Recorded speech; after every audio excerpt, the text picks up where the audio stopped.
আসসালামু আলাইকুম সুপ্রিয় শিক্ষার্থীবৃন্দ, আজকের ক্লাসে আমি তোমাদের সাথে খুবই ইম্পর্টেন্ট এবং তোমাদের ভুল হয় এরকম একটা এমসিকিউ সলভ করাবো। দেখো কোশ্চেনটা হচ্ছে K3FeCN6 যৌগে আয়রনের সুপ্ত যোজনী কত। যৌগটার নাম কিন্তু আমরা যারা জানি না তাদের জন্য আমি বলতেছি, যৌগটার নাম হচ্ছে পটাশিয়াম হেক্সা ফেরিসায়ানাইড। এটা একটা কি যৌগ? এটা কিন্তু একটা জটিল যৌগ। এখানে আয়রনের কি যোজনী চেয়েছে? সুপ্ত যোজনী।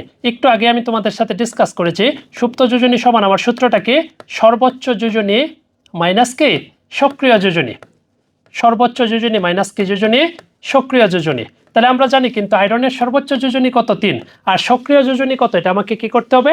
বের করতে হবে। তাহলে দেখো এখানে কিন্তু একাধিক পরমাণু মিলে একটা কি গঠিত হয়েছে? একটা যৌগ কিন্তু গঠিত হয়েছে। আমি স্পষ্টত দেখতে পারতাছি এটা একটা কি যৌগ? নিরপেক্ষ যৌগ। আর আমরা কি শিখেছি বলো? নিরপেক্ষ যৌগের জারণ মান কত? 0। পটাশিয়াম একটা কি ধাতু, ওর জারণ মান কত? +1 ইন্টু কত? 3। দেখো আয়রনের জারণ মানটা আমি কত ধরবো? যেহেতু আয়রনটা বের করবো x। আর আমরা জানি কি CN মাইনাস, এই যৌগমূলকটার নাম কি বলতো? সায়ানাইড। আর আরেকটা যৌগমূলক আছে দেখো CNO, এটার নাম কিন্তু সায়ানেট।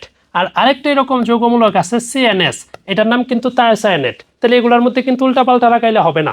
দেখো এই সায়ানাইড যৌগমূলকটার জারণ মান কত? -1 ইন্টু কত? 6 ইকুয়াল টু কত বলো? 0। তাহলে এখানে আসলো কত? +3 + x -6 ইকুয়াল টু কত? 0। তার মানে x - 3 ইকুয়াল টু কত? 0। তাহলে x এর মানটা আমি কত পেয়েছি বলো একটু? +3।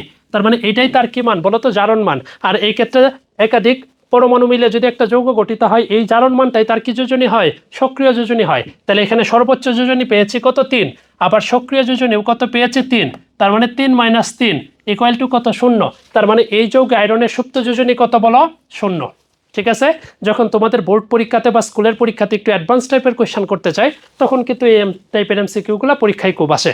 আশা করি এই বিষয়টা যদি তুমি একটু মাথায় রাখো, তাহলে এই টাইপের যে কোনো এমসিকিউ খুব সহজেই সলভ করতে পারবে। ধন্যবাদ সবাইকে আমার সাথে থাকার জন্য।